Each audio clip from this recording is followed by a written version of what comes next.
오늘은 체외순환 과정에서 그 혈액을 사용하지 않는 그 수술에 대해서 좀 말씀을 드리려고 합니다. 그래서 그 제가 직접 참여했던 이제 임상 연구 논문을 좀 리뷰를 해볼 텐데, 그 각 이제 센터에서 혈액의 사용 유무는 여러 가지 조건에 의해서 변하게 될 텐데, 가장 큰 거는 체외순환을 운영하는 것과 운영하지 않는 것을 봤을 때, 체외순환 운영 과정에서는 이 히모다일루션이 가장 그 큰 영향을 미칠 것이고, 그 다음에 그 환자의 그 체액량, 이 체액량이 많냐 적냐에 따라서 이 체액량 결국에는 이제 BSA와 뭐 BMI 뭐 이런 거로 측정이 될 텐데, 그 다음에 체액량이 적으면 적을수록 히모다일루션은 더 증가를 하겠죠.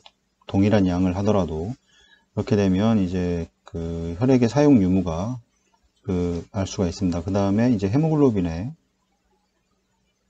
이 컨센트레이션이 어느 정도 되느냐에 따라서 이게 크게 이제 세 가지를 가지고 그 혈액의 사용 유무를 계산을 통해서 결정을 할 수가 있습니다. 그래서 중요한 거는 혈액을 사용해야 되느냐 말아야 되느냐는 결국에 수술실에 심장 수술에 들어가서 결정을 하는 게 아니고, 그 전에 계산을 통해서 이미 어느 정도는 파악을 하고 있어야 됩니다. 그러면 여러 가지 수치를 가지고 계산을 해야 할 텐데, 그냥 습관적으로 뭐 몇 개를 사용을 한다, 이렇게 되는 거는 좀, 그렇게 좋은 방법은 아니라고 개인적으로 생각을 합니다. 그래서 뭐 습관적으로 뭐 계산이 어떤 계산도 필요 없이 그냥 뭐 2개, 3개, 뭐 RBC를, 팩 RBC를 2개, 3개 뭐 습관적으로 이렇게 사용을 한다거나 이런 거는 아니라는 거고, 어떤 임상적인 생리학적인 어떤 거를 파악을 해서 그 혈액의 사용 유무를 판단을 해야 된다고 생각을 해서, 이거에 대한 논문 리뷰를 어떻게 무혈 수술을 진행을 하기 위해서 어떤 방법들을 사용을 했는지 말씀을 좀 드리도록 하겠습니다. 무혈 수술을 진행을 하려면 수술에 참여하는 이제 모든 팀의 협력이 꼭 필요합니다. 이게 뭐 체외순환사 혼자 하는 것도 아니고, 뭐 당연히 서전이 피를 안 내고 수술을 해야 되는 게 가장 중요할 것이고, 그래서 흉맥과 서전과 이제 뭐 마취과에서도 뭐 중요한 거는 뭐 사용되는 크리스탈로이드 볼륨, 마취과에서는 뭐 수술하기 전부터 혈액이 들어가는 경우는 거의 없습니다. 저희 병원은. 그런데 그럼 여기서 사용되는 뭐 크리스탈로이드 볼륨이라던가 이런 것들을 어떻게 최소화 시킬 건가, 결국에는 이제 히모다일루션으로 이게 작용을 하기 때문에 이 마취과에서 사용되는 거를 최소화 시켜야 될 것이고, 그 다음에 이제 스크럽 간호사에 의해서 혈액을 함부로 이제 버린다던가, 뭐 꺼지에 있는 혈액이라던가 이런 것들을 어떻게 다시 재회수를 할 건가, 이런 것들. 그 다음에 이제 체외순환사는 여기에서도 중요한 게 이제 체외순환사의 역할일 텐데, 이 이제 히모다일루션에 대한 장점과 단점이 있습니다. 히모다일루션에서 한번 말씀을 드렸었는데, 장점과 단점 중에는 이제 장점은 이제 마이크로 서큘레이션이 증가를 하죠. 히모다일루션으로 인해서 히모글로빈 컨센트레이션이 줄어들고, 그렇게 되면 이제 이 페리페랄의 퍼퓨전이 좋아지면서 이제 산소 전달이 더 이제 늘어나게 되는데, 조직에. 물론 단점도 있습니다. 히모다일루션에 대한 단점도 있습니다. 여러 가지 이런 장점과 단점을 비교를 하고 여러 가지 계산을 통해서 제일 중요한 이제 체외순환사의 역할에서, 여기에서는 이제 체외순환사가 어떤 역할을 했는지, 여기서는 어떤 역할을 했고 어떤 아이디어를 가지고 이 무혈 수술에 참여를 했는지에 대해서 좀 말씀을 드리려고 합니다. 그래서 이제 어떤 테크닉들이 필요한지 좀 알아보도록 하고, 실제 이제 2007년도에 무혈 수술과 관련해서 이제 임상 논문에 참여했었는데, 여기에서 이제 체외순환을 어떤 방식으로 운용을 했는지 이야기를 해보도록 하겠습니다. 여기서 참고로 체외순환 관련된 아이디어는 거의 다 제가 팀에 말씀을 드렸었고, 이런 식으로 하는 게 낫겠다 이렇게 말씀을 드려서 그렇게 운영을 했던 그 방법을 말씀을 드리려고 합니다. 중요한 거는 이제 어떤 무혈 수술을 하기 위해서 이제 서킷의 구성에 있어서 이제 히모다일루션을 이제 줄이기 위한 방법들이 있을 겁니다. 이런 것들을 이제 적극적으로 활용을 해야 되고, 그다음에 이런 방법에는 이제 RAP라고 하는 이제 리트로그레이드 오토로거스 프라이밍이라고 하는 이런 방법을 사용을 해야 되고, 중요한 건 무혈 수술에도 중요한 거는 셀세이버를 엄청 적극적으로 사용을 해야 됩니다. 뭐 보통 셀세이버를 사용하면 일반적으로 거의 그 수술이 끝난 다음에 나머지 그 회로에 남아있는 혈액이라던가 필드에서 나오는 그 혈액들을 모아서 이제 다시 이제 처리해서 환자한테 넣어주는 방법으로 생각을 하는데, 그 정도가 아니라 되게 적극적으로 처음부터 시작해서 계속 사용을 해야 됩니다. 그래서 이 방법은 지금도 똑같이 저의 경우는 똑같이 사용하고 있는 방법인데, 그 다음에 중요한 거는 이제 컨벤셔널한 것과 이제 모디파이드 한 이제 울트라 헤모필트레이션 초여과법에 대해서 이것도 마찬가지로 이제 적극적으로 활용을 해야지 이제 마지막으로 이제 무혈 수술에 관련돼서 그 성공 여부가 판가름 날 겁니다. 뭐 이건 제가 한 얘기는 아닌데, 오늘 저희 병원의 마취과 선생님 한 분이 뭐 피를 사용하는 것은 뭐 장기 이식과 똑같은 개념이다, 뭐 이런 말씀도 하셨었는데, 그래서 피를 뭐 써야 될 때는 당연히 써야 됩니다. 뭐 무조건 안 써야 되겠다 이런 게 아니라, 여러 가지 방법을 통해서 환자한테 어떻게 하면 피를 동종 혈액을 수혈을 안 할 수 있을까 하는 그런 거기 때문에, 그런 거에 대해서 좀 더 말씀을 드리도록 하겠습니다. 그래서 이제 수혈 없이 시행한 개심술에서 이제 개심술에 대해서 이제 임상 연구를 한 그런 거에 대해서 말씀을 드리면, 다들 아시겠지만 이 수혈로 인해서 여러 가지 문제점들이 많이 발생을 하고 있습니다. 뭐 바이러스 질환이라던가 이런 것들을 옮길 수가 있는 거고, 그 다음에 뭐 수혈의 타입이 맞지 않아서 이 혈액이 문제가 생기는, 수혈 자체에서 만약에 A형인데 만약에 뭐 B형이 들어간다거나 이런 경우가 발생했을 때는 즉각적으로 이제 셀들이 파괴가 되기 때문에, 가장 금방 확인할 수 있는 거는 이제 헤마추리아가 체외순환을 시작을 하고 나서 이제 급작스럽게 혈액이 다 깨져서 나옵니다. 오줌으로 보시면 갑자기 빨갛게 다 나오게 되는데, 그런 경우는 대부분 그런 경우가 발생을 했다 그러면, 그런 경우는 이제 이런 ABO 타입의 혈액에 잘못된 혈액이 들어가는 경우가 있습니다. 저도 예전에 경험을 했었고, 그 다음에 이런 경우가 비일비재하게 발생을 하고 있습니다. 그래서 이런 어떤 문제점들, 그런 절차상의 문제점들이 있을 것이고, 이런 것들을 해결하기 위해서는 이제 뭐 당연히 심폐기 쪽에서 혈액을 사용하지 않는다면 이런 문제가 없었을 겁니다. 뭐 이런 것들 그렇고, 방법은 뭐 이제 44명의 이제 환자를 통해서 그룹 1은 이제 펌프를 돌렸고, 그룹 2는 이제 어펌프 캐비지라든가 이런 걸 했던 환자들을 이제 조사를 했는데, 여기에서 이제 사용되는 메소드들은 이제 IAD라고 하는 인트라 오퍼레이티브 오토로거스 도네이션, 그러니까 혈액 수술 전에 이 환자에서 혈액을 빼내는 겁니다. 이제 프레시 홀블러드를 밖으로 미리 빼놨다가 나중에 수술이 끝나고 다시 주입을 하게 되는, 그 다음에 이제 셀세이버를 적극적으로 사용을 해야 되고, 체외순환 과정에서는 이제 RAP를 적극적으로 이용을 합니다. 그래서 이제 그 다음에 이제 수술 중간에는 컨벤셔널하게 모디파이드 울트라 헤모필트레이션을 시행을 하고, 그 다음에 수술 후에는 이제 모디파이드 울트라 헤모필트레이션을 이제 운영을 해서 이 헤모글로빈 자체를 다시 이제 상승을 시키는 과정을 합니다. 이 모디파이드 울트라 헤모필트레이션도 마찬가지로 헤모글로빈이 상승을 하게 되는데, 최소 10%는 이제 상승을 해야 됩니다. 이게 10%가 상승을 한다는 이유는 결국에는 이제 환자의 이 체액량에서 수분 자체를 줄였다는 소리이기 때문에, 이게 만약에 10% 정도에 도달하지 못한다면 뭐 4%, 이거는 모디파이드가 효과적으로 작용한 것이 아닙니다. 가장 좋은 지표는 시작했을 때 헤모글로빈과 그 다음에 모디파이드를 한 다음에 헤모글로빈이 10% 정도는 올라야 되는 겁니다. 헤마토크리트가. 근데 이게 올라지 않고 뭐 3%, 4%대 있다 그러면, 이거는 분명히 말씀드리는데, 이건 효과적으로 모디파이드를 진행한 게 아닙니다. 왜냐하면 환자에서 물이 빠져나오지 않았다는 소리이기 때문에, 물이 빠져나왔다면 당연히 헤모글로빈은 상승이 되어 있을 겁니다. 그래서 이런 수술들을 했고 결과적으로 이제 90.9%의 이제 성공률을 보였습니다. 이게 그래서 이제 피를 사용하지 않았다는 소리인데 44명 중에 이제 40명을 이제 혈액을 사용하지 않고 이제 수술을 진행을 했고 이제 가장 낮았던 체외순환을 운영을 하면서 가장 낮았던 헤마토크리트의 비율은 이제 이 정도를 유지를 했고 이런 거에 대해서 좀 이제 천천히 말씀을 드리도록 하겠습니다. 이 동정 이제 수혈로 인한 부작용은 뭐 이미 다들 아시겠지만 널리 이제 알려져 있는 상황입니다. 그래서 이런 것들을 이제 하기 위해서 셀세이버를 항상 루틴으로 사용하는 이유도 이 동종 혈액을 사용하지 않거나 아니면 줄이는 겁니다. 뭐 세 파인트 쓴 거를 한 파인트만 쓴다던가.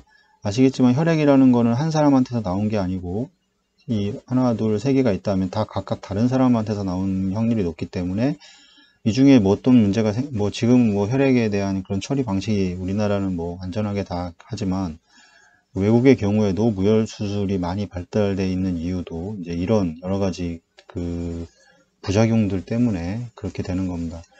그래서 이제 헌혈 감소로 인한 혈액 제제의 부족은 항상 있는 일이고, 그 다음에 이제 환자들의 이제 인식이 이제 변화를 하고, 수혈 거부감 등으로 해서 이제 점차 이제 수혈 없이 시행하는 이제 심장 수술에 대한 관심이 높아지고 있고, 이제 뭐 병원마다 이제 무혈 수술 센터라고 하는 뭐 이런 것들을 홍보도 직접적으로 하고 있는 상황, 예전부터 하고 있었습니다. 하고 있는 상황이었고, 그래서 이제 심장 수술에도 이제 그런 관심이 높아지고 있고, 예전에 이 무혈 수술 뭐 이런 것들이 발전을 하게 된 거는 결국에는 이제 여와의 증인이 그 동종 혈액의 수혈을 교리에 그런 게 있기 때문에 그 죽더라도 뭐 수혈을 안 받겠다 이런 게 있어서 이런 여와의 증인 때문에 이제 이런 것들이 많이 발전한 게 사실입니다. 그래서 이 여와의 증인으로도 사용했지만 지금은 이제 대상이 확대돼서 이제 더 많은 환자들한테 혈액을 사용하지 않고 수술을 진행을 하고 있습니다.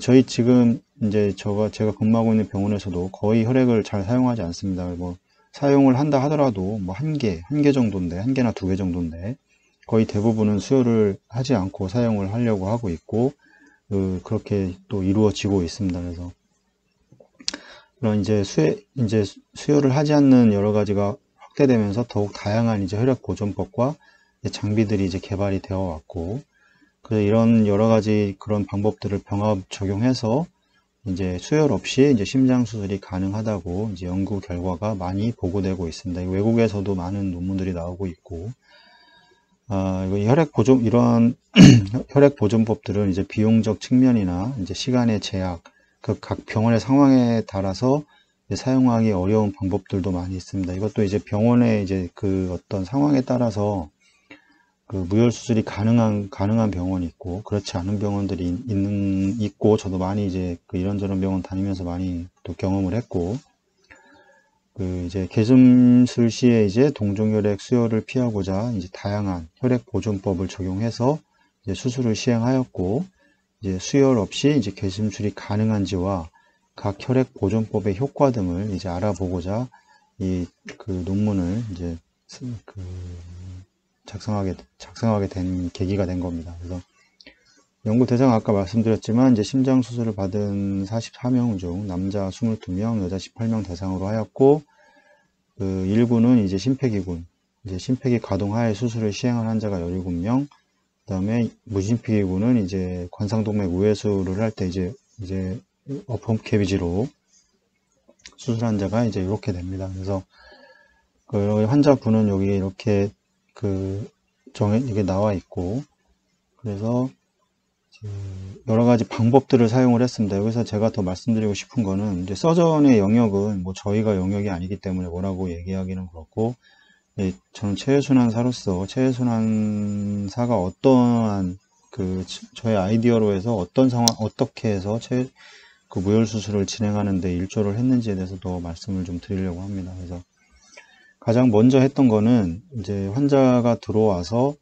이제 그 IAD라는 거를 합니다. 환자를 마취를 하고 인덕션을 하고, 그 다음에 이제 인트라 오퍼레이티브 오토로스 도네이션, 이제 IAD라는 거를 시행을 하는데, 보통 이제 수환관측 카테터를 먼저 이제 삽관을 하고, 이 수환관측 카테타나에서 이제 하나의 그 브랜치를 통해서 이제 CPDA1, 이제 그 예전에 CPDA 이 혈액백을 이용을 해서 이 자가혈액을 채취를 하게 되는데, 이때 양은 이제 채취 혈액량은 적혈구 이제 용적률에 따라서 만약에 30에서 35%다 그러면 한 유니트, 그 다음에 36에서 40%인 경우는 이제 두 단위를 뽑고, 41에서 45%인 경우는 이제 세 단위, 뭐 46% 이상인 경우에는 4단위를 채취하였습니다. 이 IAD가 이제 가장 그 체외순환 과정에서 이 히모다일루션을 더 증가를 시키게 되기 때문에 이 부분이 가장 심폐기에서는 가장 힘들었습니다. 만약에 뭐 4단위를 뺀다 그러면 양이 상당히 많기 때문에 이런 과정에서 더 좀 신경을 더 많이 써야 되는 상황이 발생을 했었고, 만약에 IAD를 안 했다고 하면 좀 더 그 심폐기에서는 수월하게 수술을 그 체외순환 운영을 할 수가 있었을 겁니다. 이미 이 환자의 그 홀블러드를 이제 빼놓는 거기 때문에, 이걸 냉장고에 다시 넣어놓는 거기 때문에 이만큼 이제 환자의 체액량 자체가 빠져나가는 거기 때문에 당연히 히모다일루션은 더 똑같은 양을 하더라도 더 증가를 하겠죠. 그래서 이거 과정이 가장 하면서 힘들었었고, 이제 채취 중에는 이제 수축기 혈압이 이 정도 이상이 되도록 하고, 이제 그 크리스톨 볼륨을 1대1에서 1.5대 1에 이제 주입을 합니다. 또 여기서 마취과에서 여기서 또 이제 크리스톨로이드 볼륨을 주입을 하기 때문에 히모다일루션이 이제 거기서부터 이제 시작이 되는 거고, 채취한 혈액은 이제 주입 시까지 혈액 보관용 냉장고에 보관해서 수술이 프로타민이 완전히 주입된 후에 이제 다시 주입을 하게 됩니다. 그래서 이 IAD를 꼭 시행을 했었고, 그 다음에 이제 셀세이버를 이용한 이 자가수혈이 가장 저는 개인적으로 이 부분이 가장 중요하다고 생각을 하는데, 이제 혈구 세척기, 이제 트랜스퓨전 시스템을 이용을 해서 피부 절개 시점부터 이제 봉합 시까지 이제 팁 투 팁으로 거의 사용을 했고, 이 심폐기를 사용하는 경우에는 이제 심폐기 가동 전, 그리고 프로타민을 주입한 이후에 모든 혈액을 이제 흡인해서 이제 환자한테 다 주입을 했습니다. 그래서 근데 이제 관상동맥 우회술, 심폐기를 사용하지 않는 관상동맥 우회술에서는 수술 중 불필요한 수액의 주입과 이로 인한 혈이석을 줄이고자 이제 주입 빈도 자체를 좀 최대한 높이려고 하였습니다. 셀세이버의 특성상 어떤 센서가 이제 헤마토크리트 레벨을 RBC 레이어를 측정하는 센서가 있는데, 그 레이어를 측정하는 센서까지 기다리지 않고 자동적으로 오토로 돌아가는 그런 상황을 기다리지 않고 리저버에 어느 정도 일정량의 혈액만 모이면 바로 모이게 해서 바로 시행을 해서 수동으로 돌려서 계속해서 환자한테 자주 주입을 했습니다. 왜냐하면 그냥 뭐 크리스톨로이드 이 볼륨이 들어가는 것보다는 헤마토크리트 자체가 낮은 셀세이버 하더라도 이게 훨씬 낫기 때문에 이게 자주 빈도를 늘려서 주입을 했습니다. 지금도 제가 체외순환 과정에서 만약에 무혈 수술을 항상 이제 루틴으로 진행을 하는 과정인데, 그 중에서 혈액이 부족하다 그러면 셀세이버에 어느 정도의 양만 모이면 제가 모아서 펌프로 사용을 합니다. 지금도 이제 그때 당시에 이제 그러했던 것을 지금도 그렇게 똑같이 사용하고 있는데, 혈구 세척기의 혈액이 이제 만약 300cc 이상이 모아지면 바로 이제 수동으로 처리를 해서 주입을 합니다. 그래서 뭐 수술당 그냥 4, 5회에 평균적으로 이제 세척 주입이 이제 시행이 되었고, 이때 주입되는 혈액의 적응규 용적률은 30에서 40% 정도였습니다. 평균적으로. 이거보다 낮을 때도 있었습니다. 이건 평균이기 때문에. 그 다음에 이제 중요한 거는 이제 체외순환을 이제 운영하기 전에 프라이밍을 완전히 다 끝내고, 이제 결국에 이제 리저버에 남아있는 이 크리스톨로이드 볼륨이라 이 회로에 남아있는 이제 크리스톨로이드 볼륨을 어떻게 줄이느냐가 중요한데, 여기서 이제 리트로그레이드 오토로거스 이제 프라이밍, 이제 RAP라고 하는 이런 방식을 사용을 합니다.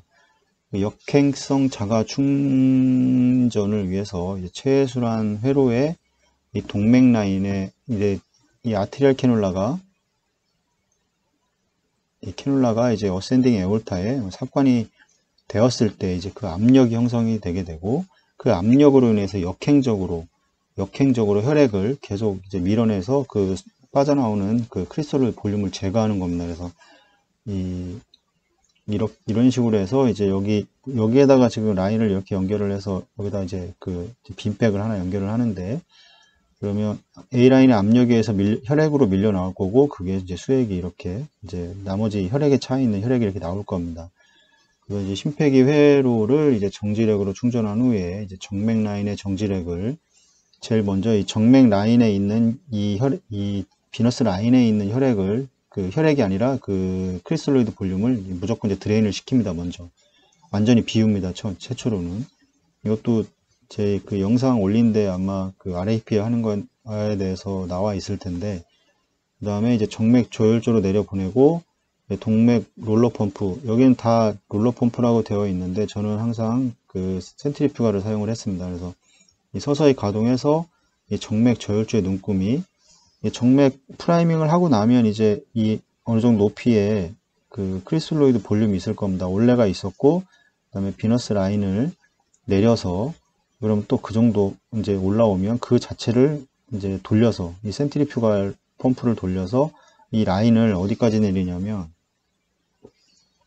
거의 0에 가깝게 내립니다. 그러니까 만약에 프라임이 끝나고 700 정도가 있다, 그러면 700cc를 빼내는 겁니다. 그럼 700cc, 여기 이쪽으로 이게 백이 매달려 있으니까 이 700cc가 빠지겠죠. 이제 이 물을 700cc가 있는 물을 펌프를 돌려서 이 레벨 거의 0에 가깝게까지 내리기 때문에 이제 이 백에 700cc가 이제 들어올 겁니다. 그래서 이제 정지력을 제거를 합니다. 일단 그 RAP에서 중요한 거는 리트로이드 오토로스 프라이밍이지만, 중요한 건 RAP를 시행해서 그 효과적인 그 결과를 보자고 하면 이 리저버에 있는 이 혈액 그 리저버의 이 리저버에 있는 볼륨 자체도 줄여줘야 됩니다. 이 리저버의 볼륨이 700, 800이 있는데 그냥 리트로이드 오토로스 프라이밍을 했다고 해서 어느 정도 효과는 있겠지만 그렇게 큰 효과를 보기는 힘듭니다. 그래서 결국에는 이 운행하는 리저버에 있는 이 많은 양 자체를 줄여줘야 되는 게 또 중요한 하나의 방법이고, 그 다음에 이제 여기에서 또 중요한, 여기까지 거의 0회까지 내려왔으면 그 다음에는 어떻게 하냐. 이제 알부민을 보통 심장술에서 2개를 사용을 하게 됩니다. 2개는 200cc인데 20%짜리 100cc 짜리를 이제 2개를 사용을 하면 200cc를 이제 넣고, 그럼 200cc가 이렇게 오겠죠. 넣고 200cc가 있고, 그 다음에 이제 만니토를 100cc를 넣습니다. 20%짜리 이제 100cc가 있는데 20g을 넣으면 300cc가 되겠죠. 이 300cc를 다시 이제 펌프를 돌려서 이제 제거를 하게 되는 겁니다. 그렇게 되면 이제 여기 쪽에서 오는 백에 연결된데 아까 700과 300이 지나서 이제 1000cc가 되는 겁니다. 1000cc를 일단 제거를 합니다. 회로에 이제 그럼 이쪽에 다 물이 차 있겠죠. 이제 그런 거로 이제 물이 다 제거가 되겠죠.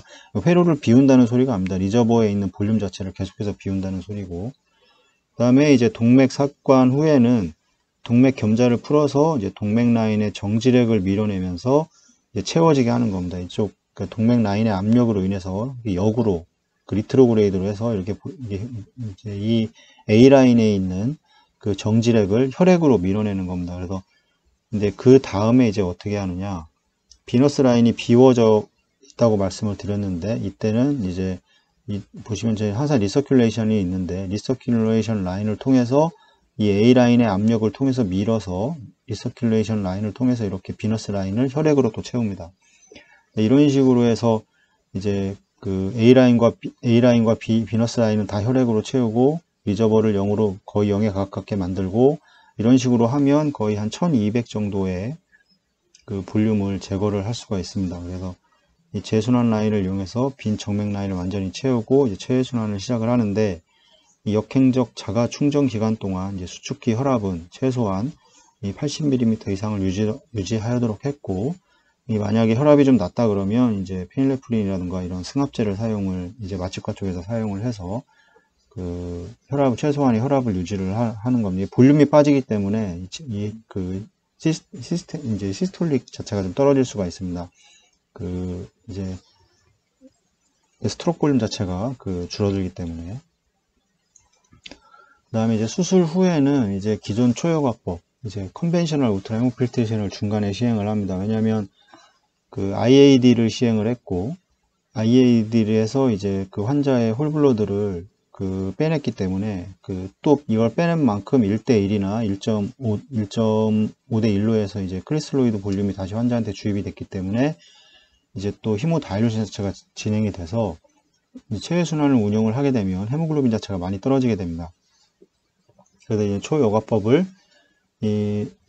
컨벤셔널하게 울트라 헤모필트를 시행을 했고, 이제 수술 중간에 계속 이제 어떤 헤모필터를 이용을 해서 이제 컨벤셔널하게 물을 계속 빼냅니다. 그래서 이제 가동 중에는 적혈구 용적률을 이제 15% 이상을 유지를 이제 하도록 합니다. 이게 15%라는 게 상당히 낮아 보이는데, 이런 가장 허용할 수 있는 헤마토크리트가 얼마냐 이런 논문들이 좀 있습니다. 그래서 있는데 이거에 대해서 이제 15% 이상 남자가 여자가 좀 다른데 이상을 유지하도록 했고, 이제 거기서 또 문제가 이제 심정지액이 이때 당시에 이제 크리스탈로이드 볼륨 이제 HTK 솔루션을 사용을 했는데, 이제 보시면 HTK 용액인데 2리터를 사용했는데, 이로 인해서 이제 심정지 유도 직후에 혈액 시석이 2리터가 또 이 펌프로 들어올 수가 있습니다. 만약에 RA를 여는 수술이라고 하면 코로나리 사이너스 드레인 되는 코로나리 사이너스에 이제 뭐 석션을 대서 크리스탈로이드 볼륨을 많이 다 빼내면 이게 좋겠지만, 이제 그렇지 않은 경우가 있습니다. 그럴 때는 이제 다 이제 회로로 펌프로 들어오기 때문에 이걸 어떻게 할 거냐, 수술이 뭐냐에 따라서 이제 체외순환을 시작하자마자부터 볼륨을 계속 빼기 시작합니다. 왜냐하면 이 2리터가 들어올 거를 예상을 해서, 수술 시작해서 들어올 걸 예상을 해서 계속 뽑기 시작을 합니다. 그때부터. 그래서 이제 뽑으면서 이 이상을 유지를 하려고 했고, 그 다음에 이제 만약에 낮다 그럼 이제 음압을 적용한 초요과법을 시행을 합니다. 이제 헤모필터가 이렇게 있으면 볼륨이 들어가고 이게 나간다고 생각을 했을 때 이제 이쪽으로 물이 빠지겠죠. 이 물이 빠지는데 이 라인이 있습니다. 이 라인에다가 음압을 걸어버리는 겁니다. 음압을 걸으면 물이 상당히 많이 나오게 되는데, 왜냐하면 많이 나올 수밖에 없습니다. 히모다일루션이 진행이 되어 있기 때문에 이 혈액 자체가 수분 자체가 많아지고, 그러면 빠지는 양도 많아지게 됩니다. 그래서 이 음압을 걸어버리게 되면 상당히 한 10분 정도, 10분 이내로도 상당히 많은 양을 뺄 수가 있습니다. 그래서 이거를 빨리 제거를 해서 이제 이 이상이 되도록 유지를 하려고 했고, 이것도 예전에 2005년 정도 됐던 것 같은데, 이때 이제 미국에 방문할 일이 있어서 갔었는데, 텍사스의 병원에서 급속도로 빼기 위해서 음압을 거는 거를 그때 봤습니다. 그때 보고 음압을 걸고 그거를 제거를 하는 걸 봤는데, 항상 자기들은 그런 식으로 한다고 얘기를 하더라고요. 그래서 그때 가서 좀 많이 이제 이런 것 저런 거 많이 보고 왔는데, 저도 와서 이제 음압을 걸어서 실제 급속도로 이거보다 낮으면 안 되니까요.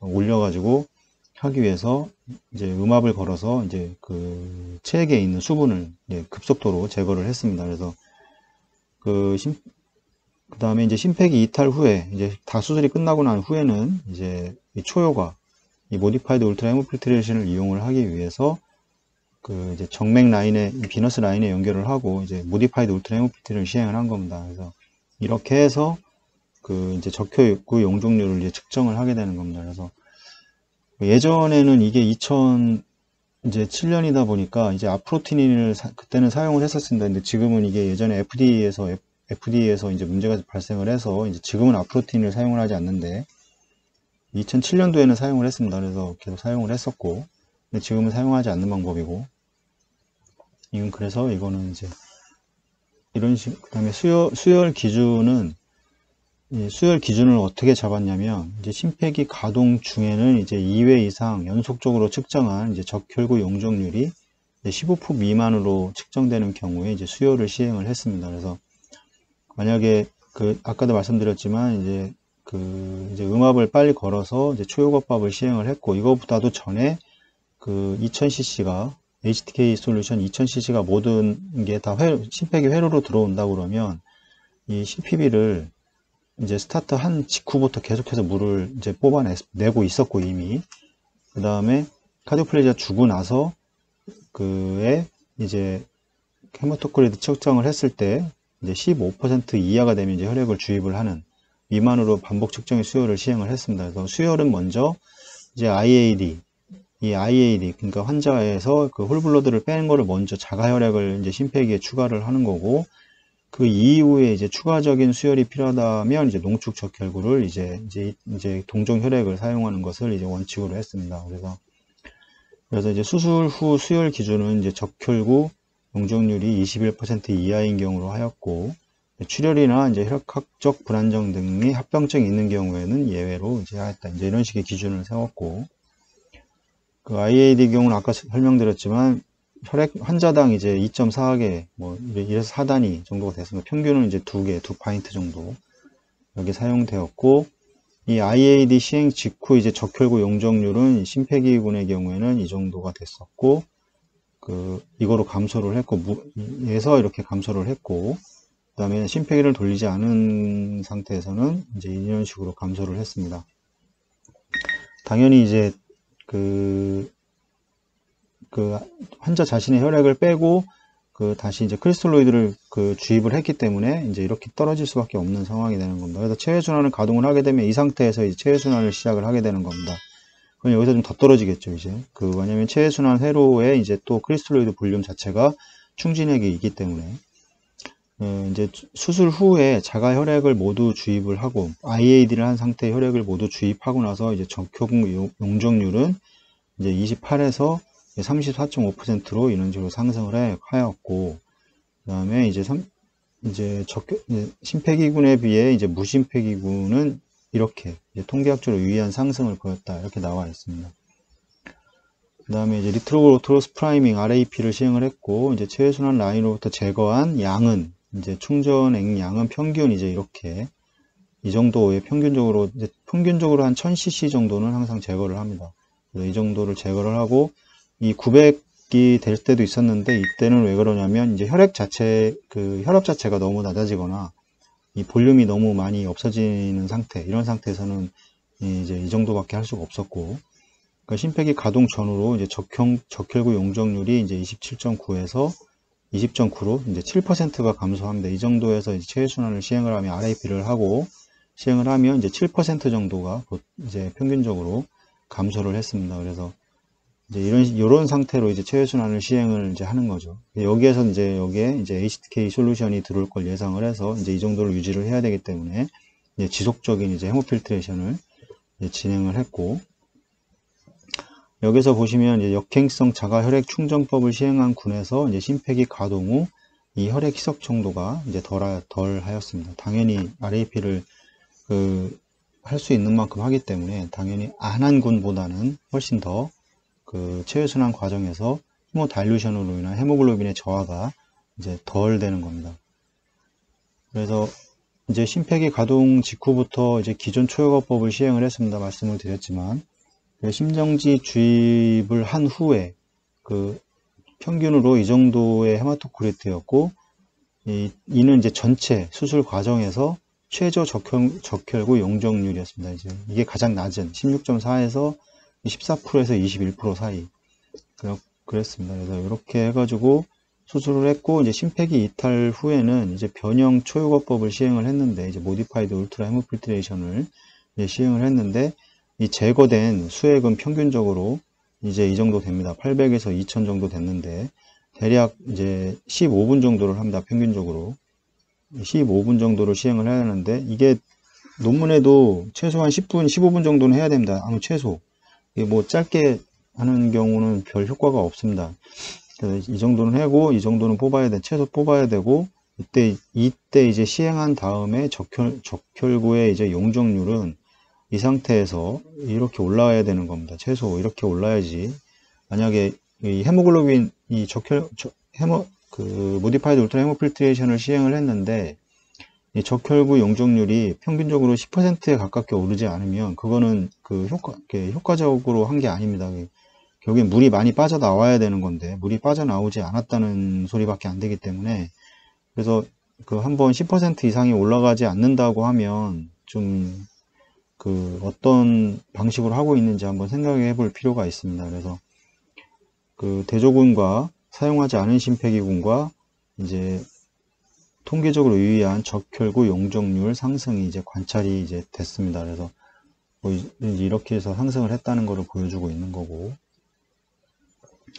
수혈 여부는 이제 40명에서 수혈 없이 수술이 가능했고, 이제 심폐기군 2명이 이제 실패했고, 근데 오피캡 한 환자에서도 2명이 이제 실패를 했고, 누군가의 차이는 없었는데, 이제 수혈이 시행된 원인으로는 이제 수술 중 또는 수혈의 출혈이었고, 이제 한 케이스는 이제 마취과와의 의사소통 문제로 특별한 이유 없이 수혈이 시행되는 경우가 한 건이 있었습니다. 그러니까 하지 말았어야 되는데 이제 어떤 소통이 잘 안 돼서 이제 수혈을 진행을 했던 이런 경우가 2케이스가 있었고, 뭐 이런 식으로 해서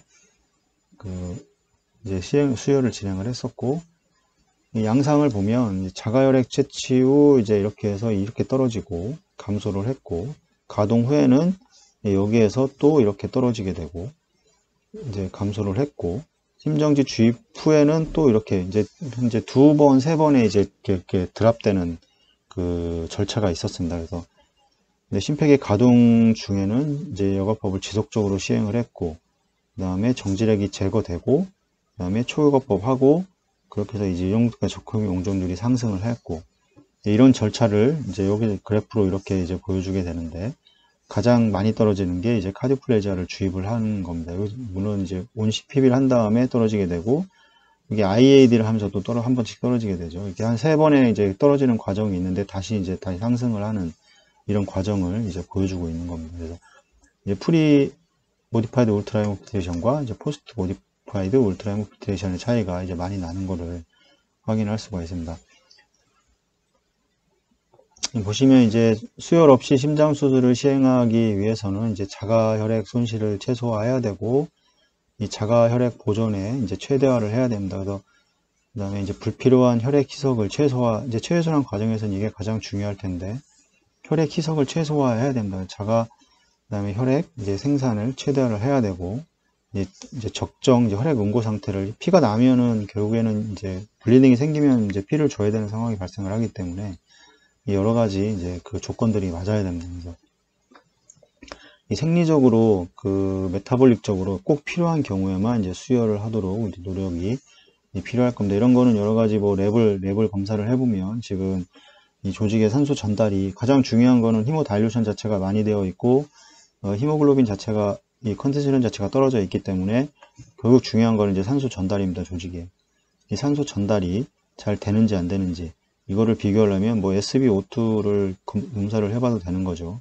이게 많이 떨어져 있다 그러면 뭐 여러 가지 원인인 거, 산소가 공급이 안 되던가 잘 안 되던가, 그 다음에 이제 히모글로빈이 낮아서 산소 전달 자체가 아주 줄어들 수 있는 거, 이런 것들을 다 비교를 해서 이제 생리적으로 괜찮다 판단이 되면 수혈을 하지 않는 거고, 만약 생리적으로 문제가 있다 그러면 당연히 피를 줘야 될 겁니다. 그래서 이런 방식, 그 다음에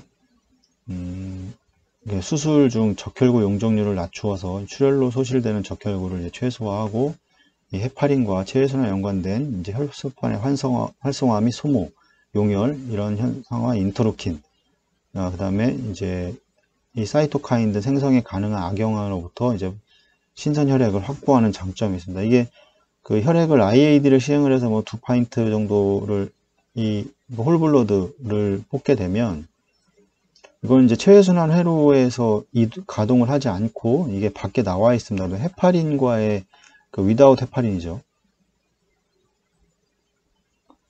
헤파린이 없습니다. 이거는 자체가.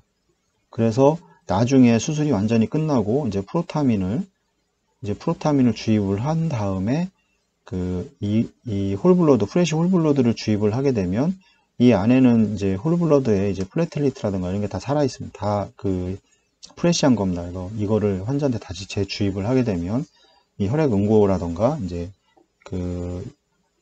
이 혈액 응고가 더 잘 진행이 되고 지혈 자체가 더 잘 되는 이런 좋은 결과를 가져왔습니다.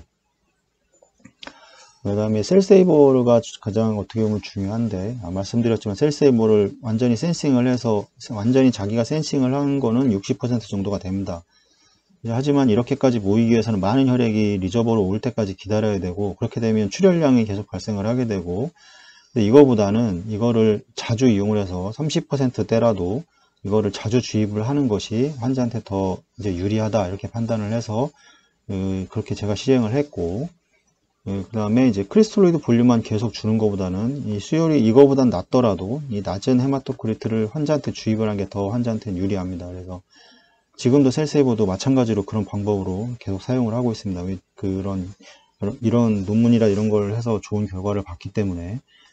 그래서 이제 지속적 수액 주입, 이제 크리스톨로이드 볼륨보다는 이런 혈액, 셀세이버 혈액을 주는 것이 더 환자한테 유리하고, 일정량 회수 시, 일정량 리저버에서 일정량이 모이게 되면 그거를 회수를 해서 처리하고 주입함으로써 수술 중 만족할 만한 혈액 확정 및 적혈구 용적률을 수술 내내 유지를 할 수가 있었습니다. 셀세이버는 좀 적극적으로 사용을 하시면 동종혈액의 사용이 확실하게 많이 줄어듭니다. 헤모글로빈 웬만한 환자들에서는 거의 대부분에서 무혈수술을 가능합니다. 셀세이버를 잘 이용을 하시면.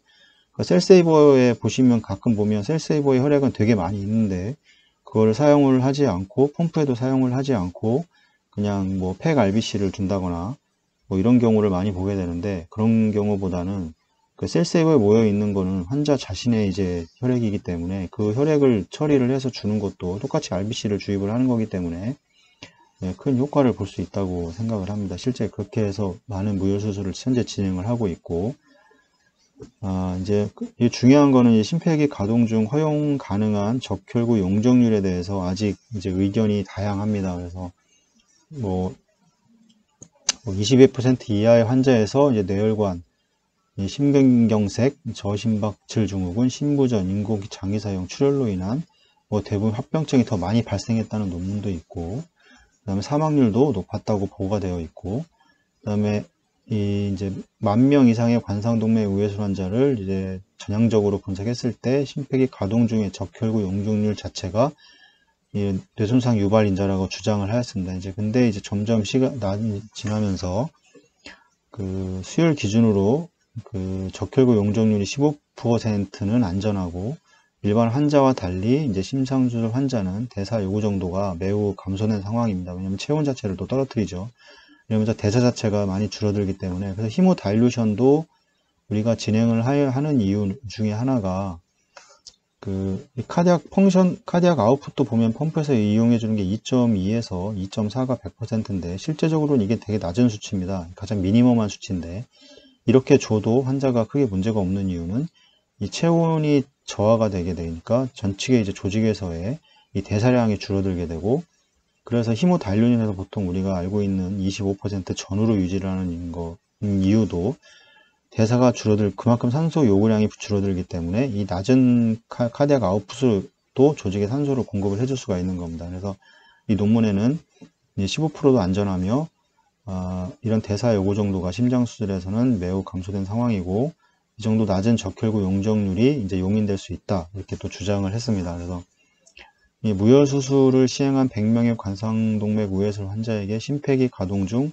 16% 미만의 적혈구 용적률이 측정된 환자 8명이 있었지만 신경학적인 합병증을 포함해서 이제 아무 합병증도 발생하지 않았다는 보고가 있습니다. 이것도 보고자에 따라서 이제 여러 가지 주장하는 바가 다른데, 저희 할 때는 이제 이런 논문들을 기준으로 해서 이 정도까지는 허용하다고 하니 그럼 이렇게 해보자, 그래서 이제 이렇게 해서 시행을 했고, 실제로 어떤 문제가 발생을 하지는 않았습니다. 이거 논문에 여기 나와 있는데, 미만의 환자가 있었습니다.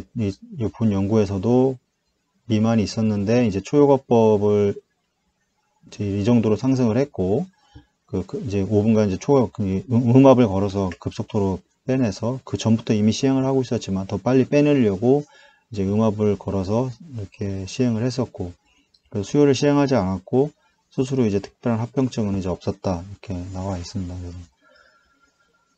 그래서 이제 이런 가동 중에 수반되는 혈액 희석을 피하기 위해서는 이제 RAP가 이제 중요한 하나의 방법이고, 그 다음에 기종과 이제 변형 초효과법이 꼭 필요합니다. 이 변형 초효과법이 어떻게 보면 가장 또 최종적으로는 체혈순환을 완전히 정지한 이후에는 최종적으로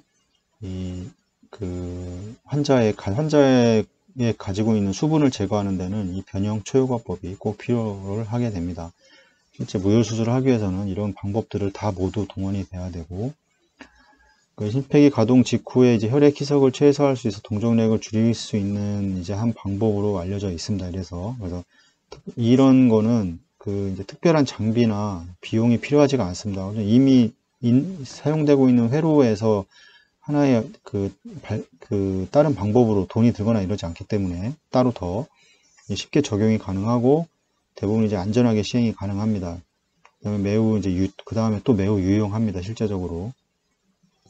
다만 이제 체표 면적이 작아서 이 혈액량이 적은 환자의 경우에는 다소 천천히 진행해서 과도한 혈압 하강을 피하는 것이 이제 안전합니다. 실제로도 그 RAP라던가 이런 걸 진행할 때는 천천히 해야 됩니다. 너무 빨리 볼륨을 확 빼버리면 급작스럽게 스트로크 볼륨 자체가 줄어들기 때문에 천천히 시행을 해서 혈압을 살피면서 이제 진행을 해야 되고, 근데 여기서 또 논란이 있지만 이제 정질성 심정제액을 사용함으로 심폐기 가동 직후에 이제 초효과법으로 정진색을 제거하기 시작하고 음압을 적용이 가능했는데, 정질액보다는 차라리 이런 경우에는 뭐 블러드를 사용한 이제 블러드 카디플레저를 사용을 하면 그만큼 이제 히모달루션 자체가 좀 줄기 때문에 뭐 이런 건 또 장점이 있지 않을까 하는 생각을 이제 했습니다. 결론은 뭐 이게 성공을 했고, 그 다음에 이제 이런 무혈 수술이 가능했고, 심폐기군에서는 이런 성공률, 그러니까 심폐기를 돌리지 않는 경우에서는 이제 이런 성공률을 보였습니다. 그래서 수혈의 원인은 대부분 이제 당연히 출혈일 겁니다. 출혈일 거고, 그래서 이제 세심한 이제 지혈이 필수적이다. 이거는 이제 서전의 영역입니다. 이 부분은 다양한 혈액 보존법을 이제 병합 적용을 하고, 이제 세심한 지혈 과정과 함께 이제 적정 수혈 기준을 적용하면 이 많은 경우에서 이제 무혈 심장 수술이 이제 가능할 겁니다. 그래서 실제 이때 이게 되게 쉽지가 않습니다. IAD를 시행을 했기 때문에 여기서 체액량이 한번 줄고, 그 다음에 이제 RAP를 시행을 하면서 리저버 자체의 볼륨이 많이, 아까 말씀드렸지만 거의 0에 가깝게 유지를 해야 되니까 이 볼륨이 나오더라도 그렇게 많이 볼륨이 리저버에 나오지 않습니다. 그러니까 또 환자 BSA가 작은 환자들은 더 볼륨 자체가 줄어서 이게 걱정되는 게 뭐냐면 너무 낮은 리저버 레벨을 유지를 하기 때문에 이런 부분에서 체외선을 운영하면서 엄청난 좀 스트레스를 많이 받았습니다. 실제로.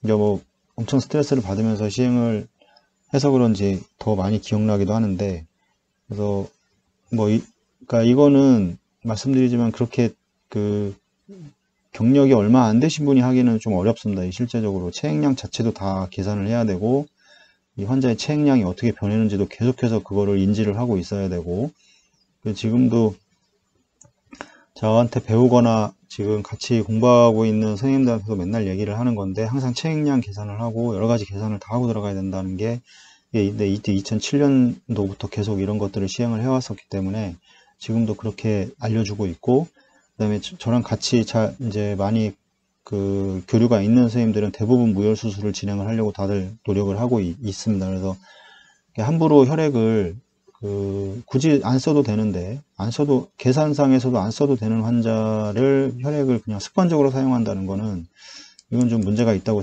개인적으로 생각을 합니다. 이런 부분은 좀 지양이 되어야 된다고 생각을 합니다.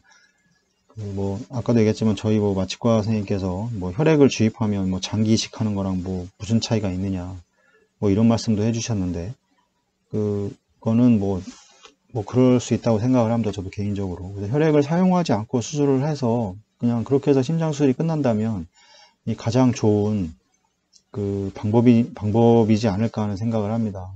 다들 아시겠지만 혈액 사용으로 인해서 여러 가지 부작용들이 많이 있고, 저도 경험을 했고, 그런 경험이 있기 때문에 이렇게 말씀을 드리는 거고, 센터에서 많이 공부도 하시고 노력을 하셔서 이제 무혈 수술을 할 수 있는 그런 실력들을 좀 키우셨으면 좋겠습니다. 네, 감사합니다.